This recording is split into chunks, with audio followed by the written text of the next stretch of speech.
Oi, gente, bem-vindos à série de podcasts Como Ter Sucesso no Evento da Vida. Aqui Raya Steinbruch, eu sou organizadora de casamentos há mais de 20 anos e eu acredito que nada acontece por acaso, que em cada situação se esconde uma mensagem de vida. E por isso, fora o meu business de eventos, eu também dou aulas para grupos de meninas, trazendo para elas as mensagens que eu fui aprendendo durante os meus eventos e como eu utilizei essas mensagens para me desenvolver no meu business e também no meu dia a dia. Nessa série de podcasts, eu vou compartilhar com vocês essas mensagens que muitas vezes passam despercebidas. Espero que vocês curtam. Aguardo seus comentários. Oi, meninas. Bom dia.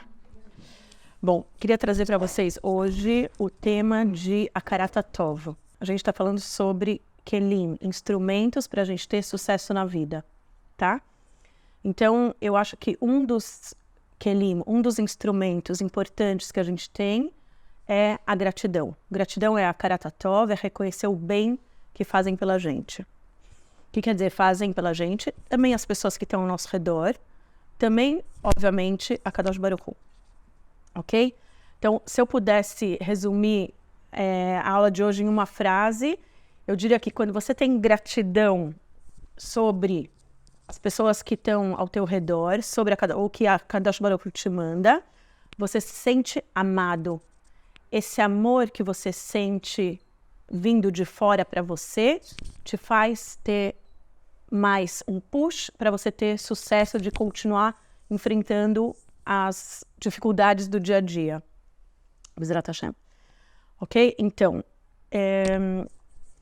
na verdade, o reconhecer o bem é bem rahav, ou seja, tem muitos pontos, mas a gente começa, né? A Torá fala que você tem que ter Kibud Avaim, que é a primeira gratidão.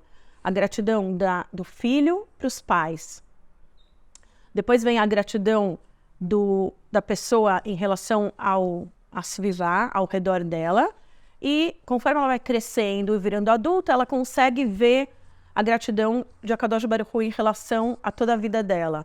Mas até ela chegar no ponto de ter a Hakarat Tov por Akadosh Baruch Hu, ela vai passando pelo processo. O primeiro é reconhecer o reconhecimento do bem que os pais fazem para ele, tá? Então, o tema é não tomar nada como óbvio, ok? Nada é óbvio. Você, Bezrat Hashem, casarem na hora certa, terem filhos, terem um trabalho, terem dinheiro, terem comida em casa, terem saúde, tudo isso não é óbvio.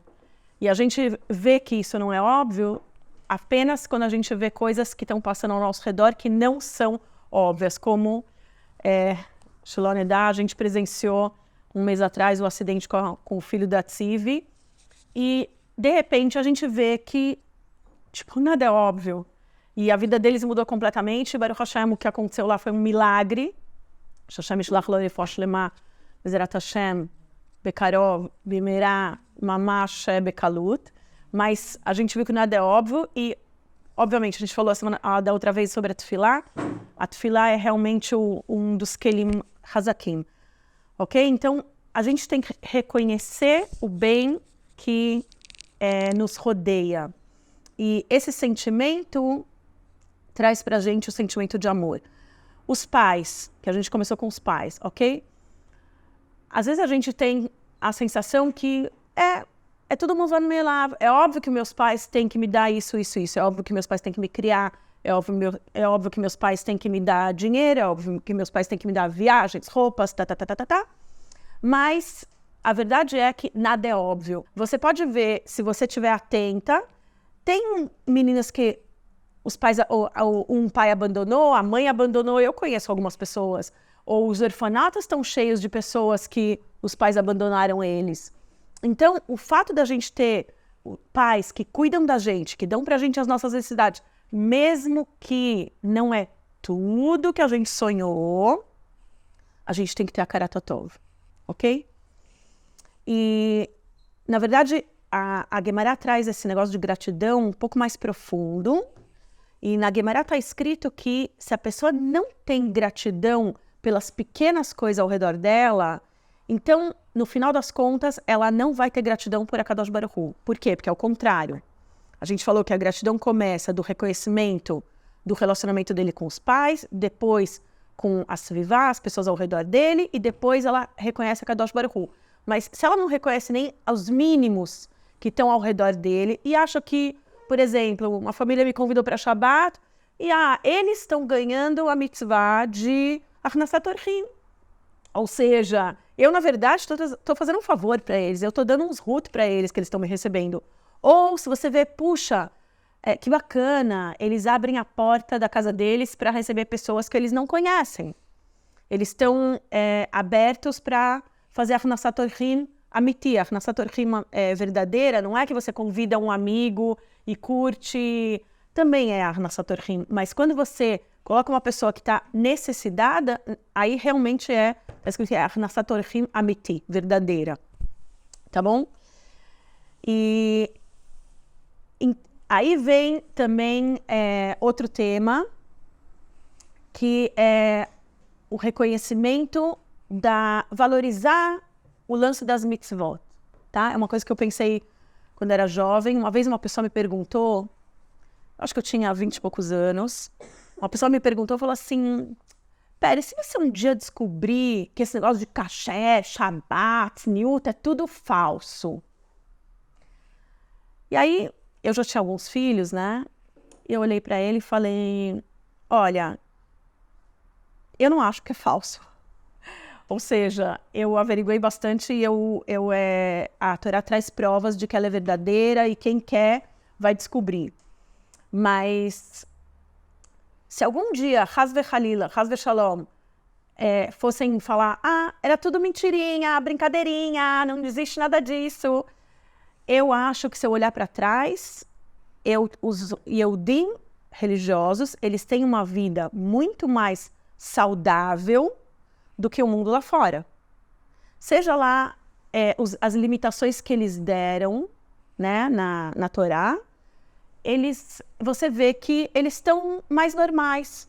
Ou seja, você vê os relacionamentos dos pais. No Brasil, por exemplo, no mundo lá fora, você vê que o adultério, o divórcio, eles chegam a porcentagens absurdas de 80%.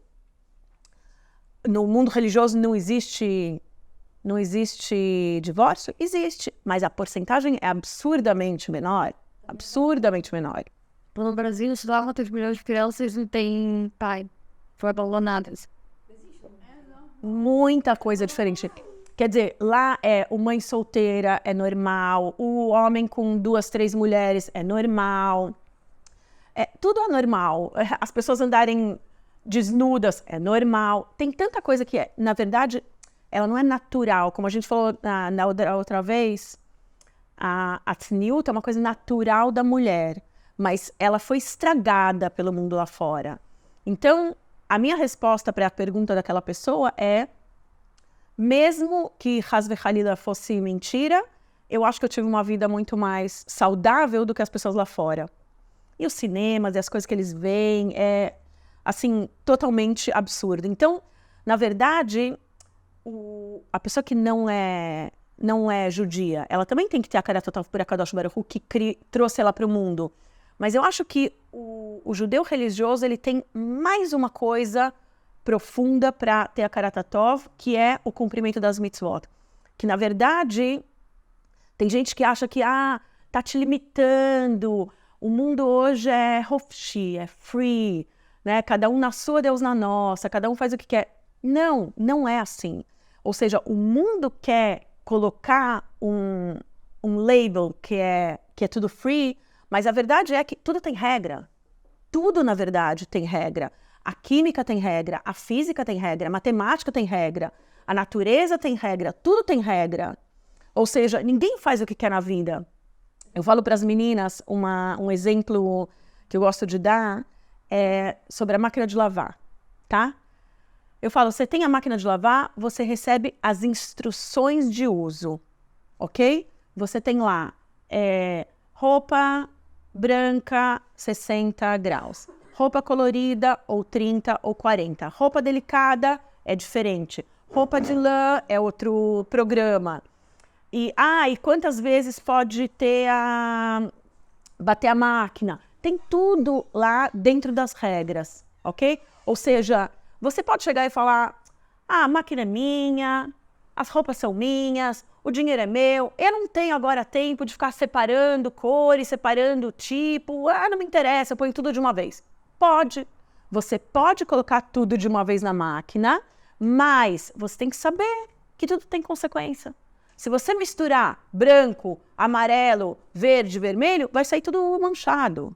As roupas claras vão sair manchadas, ok? Então, você vê que o mundo lá fora está errado. Todo esse lance de cada um faz o que quer, cada um manda no seu nariz, é ladainha, não existe isso. É um negócio que eles, na verdade, eles criaram uma filosofia errônea para fazer o que eles queriam, né? Então, eu acho que o judeu religioso, ele tem mais esse akarat tov por cumprir as mitzvot, que na verdade, as mitzvot não são uma limitação, e sim, eles são uma proteção. Eles vêm proteger a gente das regras para proteger a gente da bagunça que está lá fora. Que o mundo lá fora está uma bagunça, tá bom? Então, eu acho que o pessoal que às vezes você vê, mesmo religiosos, eles agora curtem, tá na moda, ver sidrá de não sei o que, novelinha do não sei o que lá, ir nos lugares e... Tipo, você vê que tem pessoas que, mesmo que elas estão religiosas, elas estão com os olhos lá fora. Elas estão procurando o que está acontecendo no mundo, o que está acontecendo na televisão, na internet, não sei o quê. E a verdade é que elas estão confundidas. Porque elas não estão conseguindo ver o valor de você estar protegido. Elas estão vendo a Torá como limitação e não como proteção, tá bom? Importante. Agora, se a gente for pensar o que é felicidade, tá? Osher é sipuk. O que é felicidade? Felicidade é você sentir prazer. Não quer dizer que você tem que ser milionário, ter o carro do ano, viajar a cada 2 meses para fora do país. Isso não necessariamente é felicidade, ok? Então, tem até, uma vez saiu um iogurte, acho que, sei lá, alguns anos atrás, saiu aquele Iolo, né? Então, o Iolo, você abre a tampinha e está escrito Atachai rak pam achat. Não sei se a frase é exatamente essa, mas é mais ou menos isso. Você só vive uma vez na vida. E aí, quando eu olhei aquele negócio, eu falei, cara, não é verdade.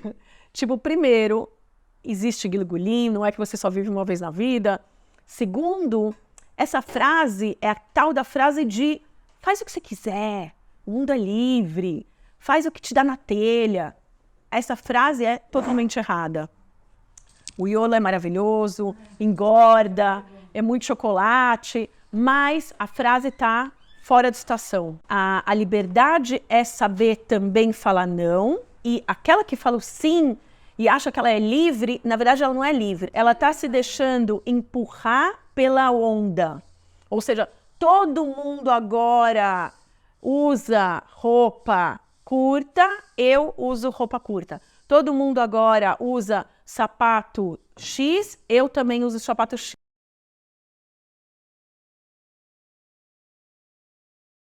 Exatamente. Total.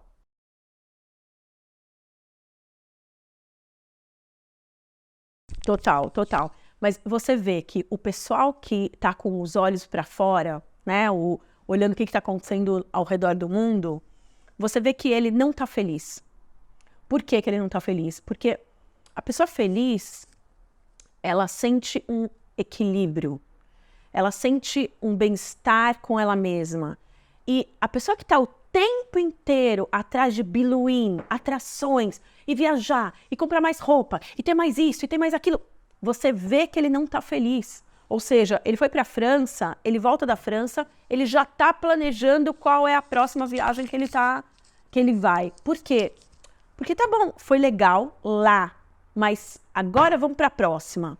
Então, ele não é uma pessoa feliz, tá?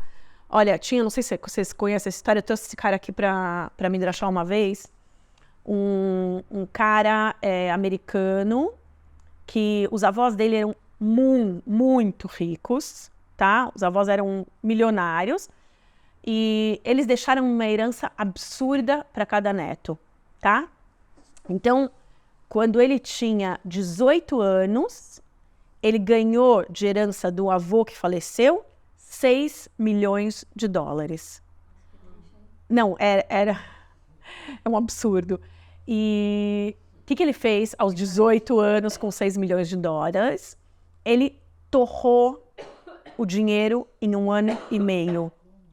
Torrou o dinheiro em 1 ano e meio.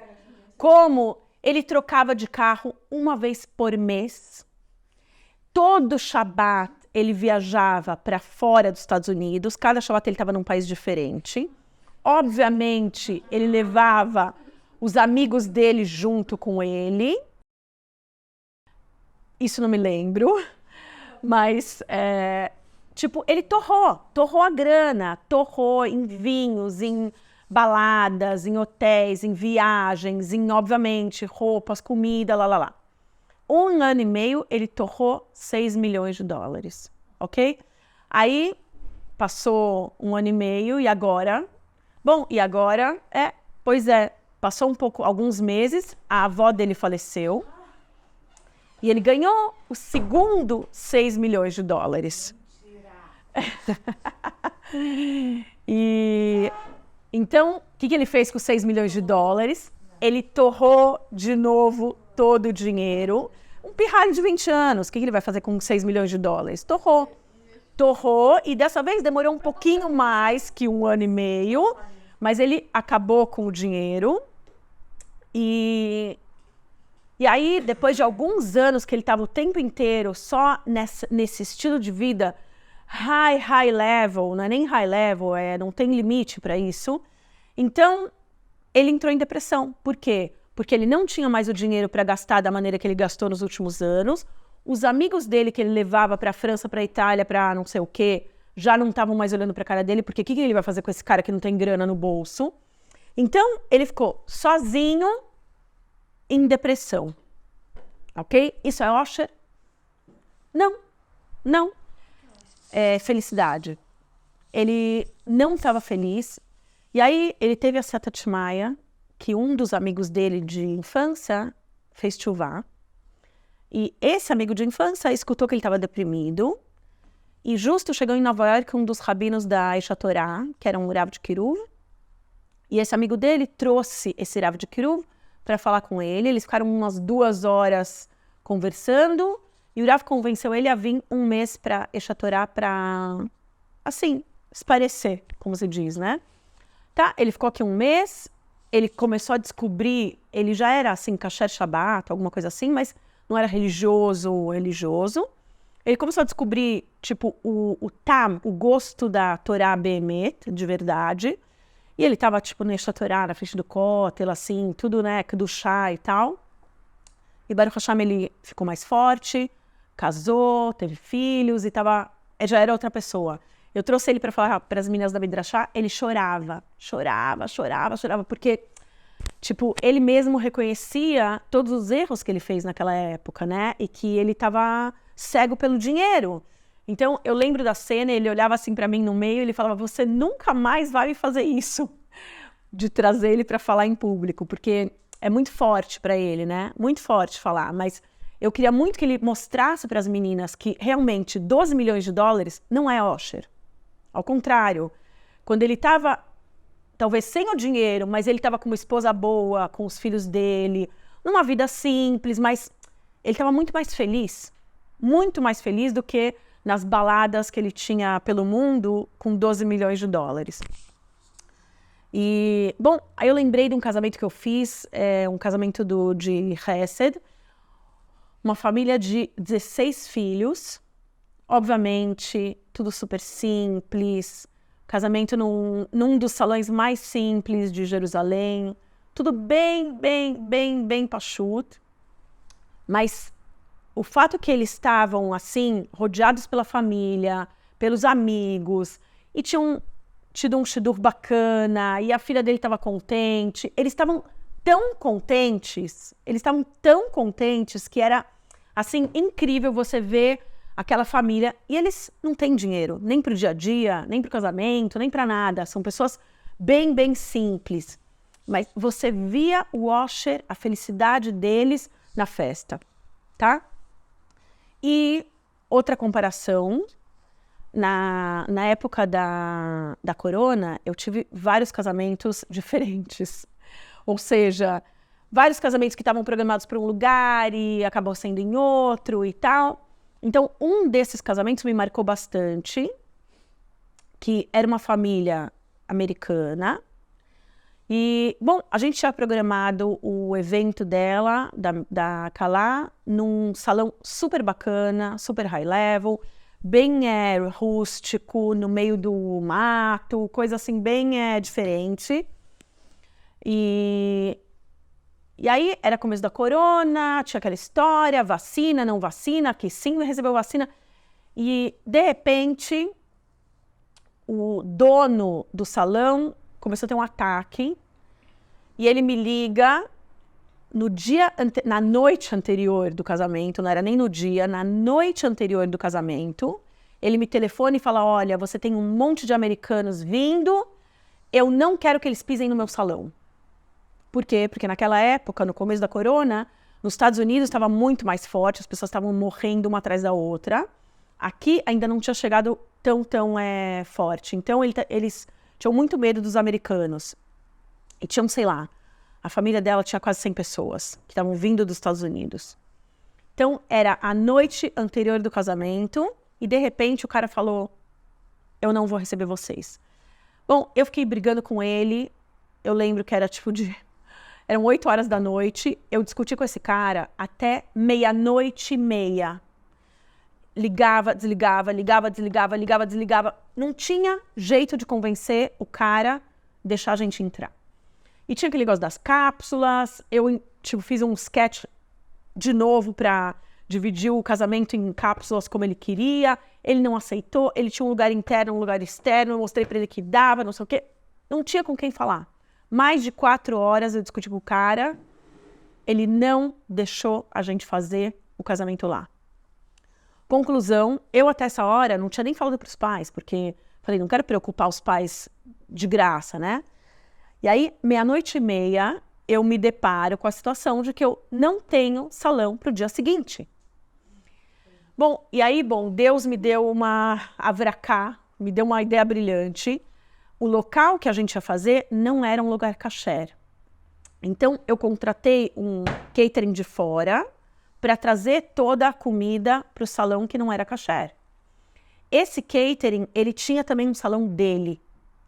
Então, me caiu a ficha que se ele está trazendo toda a cozinha dele, aliás, o caminhão já estava pronto, ia sair às 5 da manhã, toda a cozinha lá, fornos, pratos, talheres, coisas de servir, tudo já estava no caminhão para sair às 5 da manhã. Eu falei, se ele tirou toda a cozinha dele para fora, provavelmente ele não recebeu nenhum casamento para aquele dia. Eu liguei para o cara, 00:30, falei, teu salão tá livre? Ele falou, sim, por quê? Eu falei, você não sabe! Começa a gritar, não tem lugar para o casamento. Bom, ele ficou feliz da vida, porque ele tinha cobrado uma fortuna para tirar toda a cozinha dele e levar para o local que eu queria. Então, ele ficou com o mesmo dinheiro, não teve que gastar o tal do caminhão. Para ele foi super bacana, entendeu? Volta tudo como era antes. E eu comecei a fazer toda a esquissa de novo, o sketch do salão, reformar todos os horários, porque o salão dele era muito mais longe do que a gente tinha programado, ligar para os fotógrafos, ligar para os músicos, Até 2:30 da manhã, eu estava no telefone refazendo todo o evento. 2:30 da manhã, eu ligo para os pais e falo, olha, aconteceu isso, eu já reorganizei tudo, a gente vai para tal lugar agora. Bom, os pais estavam felizes da vida, Baruch Hashem, que Hesed, que tinha para onde ir, porque imagina 00:30, você não tem nem para onde ir. Agora, a Kalá, ela ficou super chateada. Por quê? Porque o sonho dela era casar no meio do bosque. E o salão que ela tinha escolhido era no meio do bosque. E a gente fez toda uma filosofada para trazer o catering, para trazer luzes, para trazer som, para trazer live stream, e ela ia realizar o sonho dela. O que ela não conseguiu ver naquele momento, e Baruch Hashem, durante o dia, a gente foi como fazendo ela, como se diz, cair a ficha dela, que a verdade é que era isso ou nada. O salão que ela agora estava recebendo era um salão maravilhoso, mas era um salão mais formal. No sonho dela de calar, ela queria um salão mais rústico, não um salão clássico. Agora, só para vocês saberem o final da história, naquele dia caiu uma tormenta de chuva, caiu poste de luz do lado do salão, eles ficaram sem luz. E, conclusão, se a gente estivesse lá, o salão era super aberto e no meio da chuva ia dar tudo errado. Ou seja, mesmo que eu trouxesse as tendas e tal, não é como um salão fechado. Segundo, o local ficou sem eletricidade. Toda aquela área do salão rústico ficou sem eletricidade. Então, às vezes eu falo, tem que saber que a Hashem faz chesed com a gente o tempo inteiro. Mesmo quando a gente, nos nossos olhos físicos, estamos vendo coisas que não parecem racionais e bacanas, tem que saber que a Hashem faz tudo para o nosso bem. Então, tipo, até que ela caiu a ficha dela e ela conseguiu reconhecer que, na verdade, tudo aquilo era um chesed que a Hashem fez para ela, demorou. Então, o que eu quero trazer aqui? Que é muito importante a gente ter essa consciência que tudo que a Hashem faz para a gente, ela é tová. Mesmo quando a gente não entende. E muitas vezes a gente não vai entender. Às vezes as respostas vêm depois de, sei lá, meses, depois de anos, mas muitas vezes não vem. E não importa se a resposta vai vir ou não. Se a gente tem consciência que tudo que a Hashem faz é letová, para o nosso bem, então a gente vai ter gratidão mesmo quando parece que está tudo errado. E aí eu lembrei de uma história que o Rav Arush conta de um cara que ele começou a perder toda a grana dele no business. O business dele acabou falindo. E ele era uma pessoa que tinha bastante dinheiro. E então, obviamente, para ele foi um baque. Ele saiu do business com zero e com dívidas e tal. E como ele era um businessman conhecido, ele tinha vários amigos com dinheiro. Então, alguns amigos dele se reuniram e 5 amigos emprestaram para ele $10 mil cada um. Deram para ele $50 mil para ele tentar se reerguer. Ok? Agora, o que ele fez? Ele falou, eu não tenho como te devolver o dinheiro em cheques ou tal, porque meu banco tá, como se diz, meu banco tá fechado, eu não posso ter conta, não posso ter nada, então eu vou te dar cheques de garantia, mas esses cheques não podem ser depositados porque minha conta tá parada, né? E cada mês eu vou te trazer o dinheiro em cash e você me devolve o cheque daquele mês. Tá bom. Assim ele fez o esquema com os amigos. E assim foi o primeiro mês, segundo mês, terceiro mês. No quarto mês aconteceu um erro. E a pessoa, um dos secretários de um dos businessmen, depositou o cheque dele por engano. O que aconteceu? A conta dele, que já estava problemática, ficou mais problemática ainda. E aí, o cartão de crédito dele já não funcionava mais. Tá? Ele, tipo, ligou pro cara, reclamou, não sei o quê. Ah, a gente vai dar um jeito, mas alguns dias ele ficou totalmente sem nada, sem cartão de crédito, não tinha dinheiro no bolso. E uma noite, ele estava numa estrada, indo para casa, eram 1h30 da manhã, 2 da manhã, e aí ele vê que a gasolina dele estava acabando. E ele viu que ele não ia conseguir chegar em casa com a gasolina que ele tinha. Então, no meio da estrada, no primeiro posto de gasolina que ele viu, ele parou. Aí ele parou e foi botar gasolina, só que o cartão de crédito dele não funcionava. E aí ele não sabia o que fazer, os aparelhos lá não funcionavam com dinheiro, porque para dinheiro tinha que ter alguém no posto de gasolina, não tinha ninguém no posto às 1h30 da manhã, E o que aconteceu foi que ele acabou dormindo no posto de gasolina dentro do carro até o dia seguinte. E o que ele tinha no bolso? Ele tinha no bolso $7. Era a única coisa que ele tinha. Bom, chegou lá às 6 da manhã, 7 da manhã, começaram a chegar os empregados do posto de gasolina. E aí ele fala pro cara, olha, meu cartão de crédito não tá funcionando, eu não tenho dinheiro, me põe $7. O cara olha para ele e fala, $7? Tá brincando? Isso é dinheiro para pôr gasolina? Você não vai chegar nem na esquina. Ele fala, olha, eu tenho que me adiantar para chegar em algum lugar. Ah, detalhe que eu esqueci, ele estava sem bateria no telefone. Ou seja, ele nem conseguia telefonar para uma pessoa para vir buscar ele às 1h30 da manhã. E mesmo assim, que ele falou, para quem que eu vou ligar às 1h30 da manhã para me buscar? Então, ele começou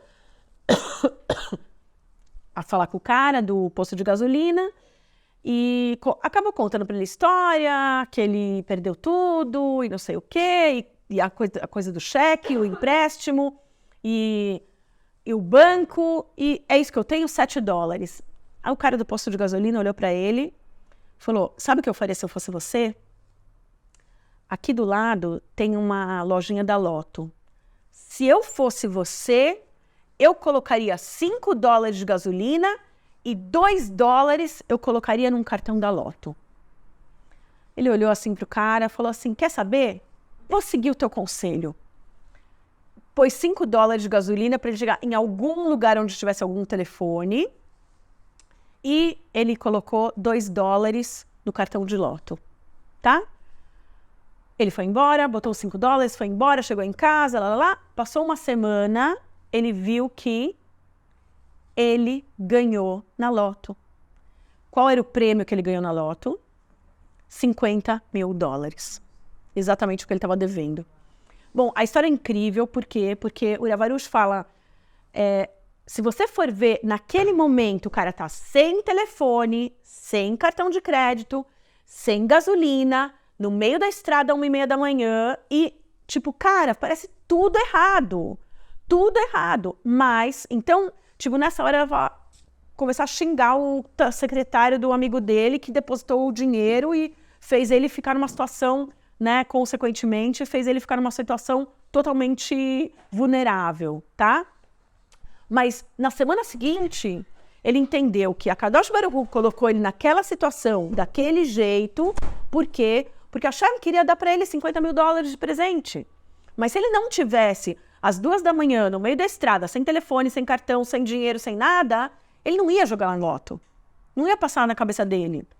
Tá bom? Então, é interessante como a Kadosh Baruch Hu, como se diz, maneja a vida das pessoas para a gente, no final das contas, ter sucesso. Então, se a gente conseguir, Bezerrat Hashem, reconhecer todo o bem que a Hashem faz para a gente, então, realmente, a gente vai conseguir se sentir amado e ter sucesso na vida. Bezerrat Hashem.